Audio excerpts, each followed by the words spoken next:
Reason చెప్తే మేము ఏదైనా మేము మీకు సహకరిస్తున్నాం.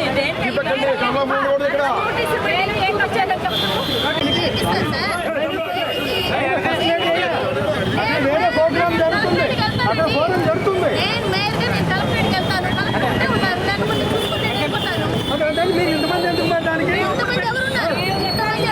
ఎక్కడ ల్యాండ్ ప్రాబ్లం వస్తున్నామా? పికప్ చేయమ్మా, పికప్ చేయండి.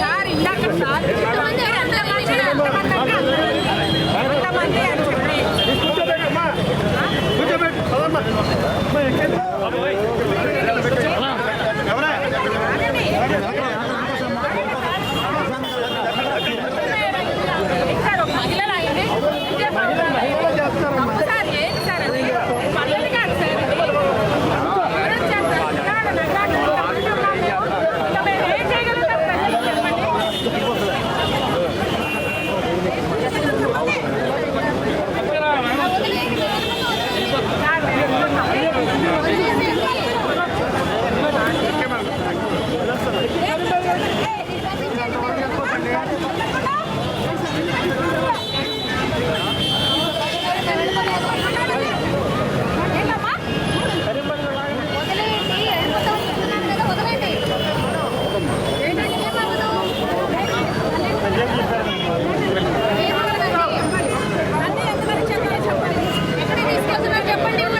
పోలీస్ ఫోర్స్ తో ఈ విధంగా మమ్మల్ని పోలీస్ స్టేషన్ తీసుకెళ్తున్నారు. గమనించారు కదా, మేము శాంతియుతంగా కలెక్టర్ గారిని కలుపుతాను వచ్చాం. రైతాంగాన్ని ఏ విధంగా సూపర్ 6 లో భాగంగా ఒక సిక్సర్ కొట్టాడు మనం అందరం చూసాం. అందరికీ అన్నదాత సుఖీభవ ద్వారా 20,000 రూపాయలు ఇస్తాన్నాడు, ఇవ్వకుండా ఒక 6 కొట్టాడు. ప్రతి విద్యార్థికి 15,000 ఇస్తానని చెప్పాడు, అదొక సిక్సర్ కొట్టాడు. ఈవేళ రైతులకు సంబంధించి బీమా కానీ, లేకపోతే పంటలకు సంబంధించిన నష్టానికి సంబంధించిన కానీ, అదేవిధంగా అన్నదాత సుఖీభవ కానీ ఇవన్నీ ఏం జరగట్లేదు. వరి కూడా సరిగ్గా కొనట్లేదు. కాబట్టి కలెక్టర్ గారికి చెప్పాలి, రైతులకు అండగా ఉండాలి అనే ఉద్దేశంతో చేపట్టబడినటువంటి శాంతియుతమైనటువంటి కార్యక్రమాన్ని అప్రజాస్వామికంగా ఈవేళ మమ్మల్ని అరెస్ట్ చేయడం జరిగింది. ముందుగానే మేము అందరికీ తెలియజేశాం, ముందుగానే ప్రకటించిన కార్యక్రమం, అకస్మాత్తుగా చెప్పింది కాదు. ముందు పర్మిషన్ ఇచ్చారు. ఈవేళ ఈ విధంగా అందరినీ తీసుకెళ్తున్నారు. ప్రజాస్వామ్యంలో ఈ గళాన్ని రైతుల వైపు నుంచి మేము చేస్తున్నటువంటి దాన్ని తెలియని కూడా చేస్తున్నటువంటి ఖచ్చితంగా దీనికి మూల్యం చెల్లించుకోక తప్పదు. ఎలా చూడొచ్చు అంటారు ఈ అరెస్ట్ల పర్వాన్ని? ఇవాళ రాష్ట్ర వ్యాప్తంగా రైతాంగం పడుతున్న సమస్యల మీద రాష్ట్ర ప్రభుత్వం, గుడ్డి ప్రభుత్వం దీన్ని నిద్ర లేపాలి, ఈ ప్రభుత్వం దృష్టికి రైతాంగం పడుతున్న ఇబ్బందులను తీసుకురావాలి అని చెప్పి మేము శాంతియుతంగా, ప్రజాస్వామ్యయుతంగా ఇవాళ మరి రిప్రజెంటేషన్స్ ఇవ్వడం కోసం కలెక్టరేట్ల దగ్గరికి వస్తే ఇవాళ ఉదయం నుంచి చూస్తూ ఉన్నాం. రాష్ట్ర వ్యాప్తంగా వైఎస్ఆర్ కాంగ్రెస్ పార్టీ నాయకులను ఎక్కడికక్కడ నిర్బంధించడం అక్రమంగా, అదేవిధంగా రిప్రజెంటేషన్స్ ఇవ్వడానికి వచ్చిన నాయకులందరినీ కూడా అక్రమ అరెస్టులు చేయడం, అక్రమంగా తరలించడం, ఒక భయానకమైన వాతావరణాన్ని సృష్టించి ఇక్కడ ఏదో అరాజక శక్తులు ఈ కార్యక్రమంలో ఉన్నాయన్నట్టుగా మరి ఈ విధంగా రాష్ట్ర ప్రభుత్వం చిత్రీకరించి పోలీసులను పెట్టుకొని ఈ విధంగా అక్రమ అరెస్టులు చేయడం దారుణం. మేము శాంతియుతంగా, ప్రజాస్వామ్యయుతంగా ఈ రాష్ట్రంలో రైతాంగానికి గిట్టుబాటు ధరలు అందట్లేదు.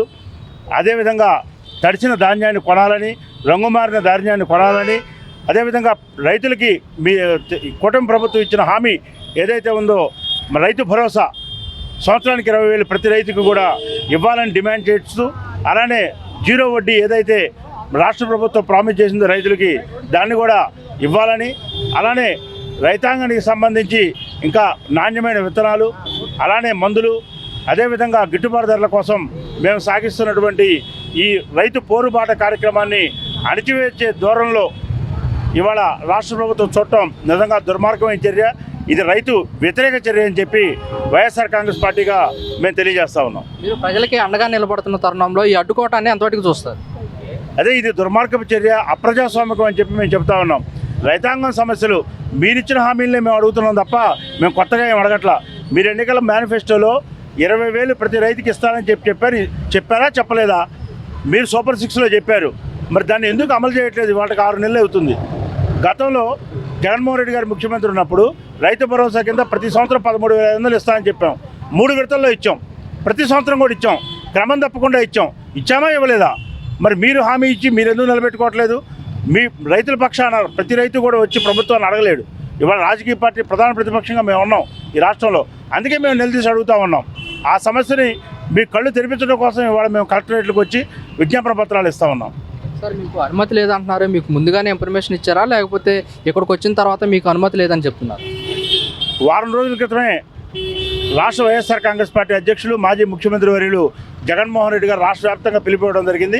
13వ తారీఖున అన్ని కలెక్టరేట్ల దగ్గర శాంతియుతంగా మనం పోయి రిప్రజెంటేషన్స్ ఇవ్వాలని, తదనుగుణంగానే ఎన్టీఆర్ జిల్లా అధ్యక్షుడు దేవినేని అవినాష్ గారు 4 రోజుల క్రితమే పోలీస్ కమిషనర్ గారికి పర్మిషన్ అడగడం జరిగింది. 200 మీటర్ల దూరం మేము ఆగి అక్కడి నుంచి శాంతియుతంగా వెళ్ళి కలెక్టరేట్లో రిప్రజెంటేషన్స్ ఇస్తాం, మాకు పర్మిషన్ ఇవ్వమని చెప్పి మనం అడగడం జరిగింది. అయినప్పటికీ కూడా ఇప్పటివరకు పర్మిషన్ ఇవ్వకపోగా మరి అక్రమంగా అరెస్టులు చేస్తూ ఉన్నారు.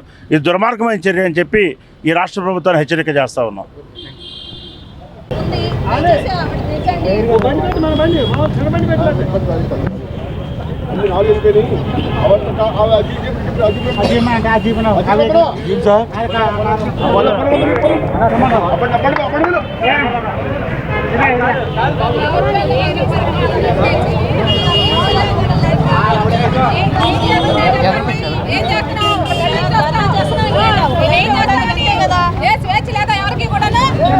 కలెక్టరేట్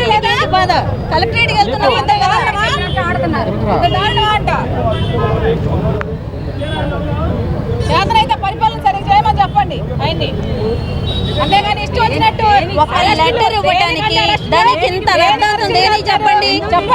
అరెస్ట్ చేస్తామని చెప్పండి. మీరు పోలీసు వారు మీ దగ్గర ఎందుకు అరెస్ట్ చేస్తారు చెప్పండి. కనీసం మమ్మల్ని ఎందుకు అక్కడ రోడ్డు మీద ఉన్నాం, మేయర్ డిప్యూటీ మేయర్లుగా ఉన్నాం, విజయవాడ పరిపాలన ఎలా ఉందో చూస్తాం. అది మా ఇష్టం అండి, ఒక పౌరురాలుగా మాకు హక్కు ఉంది.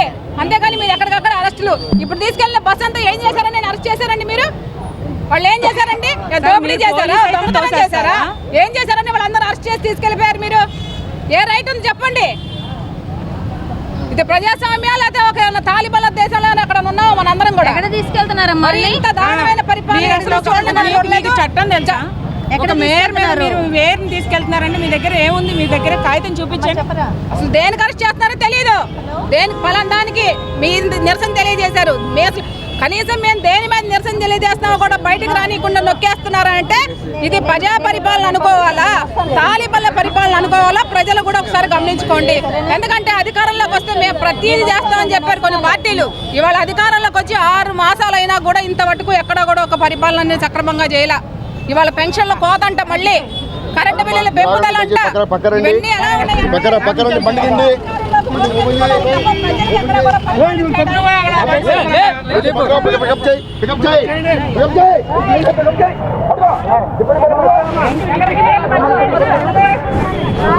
తీసే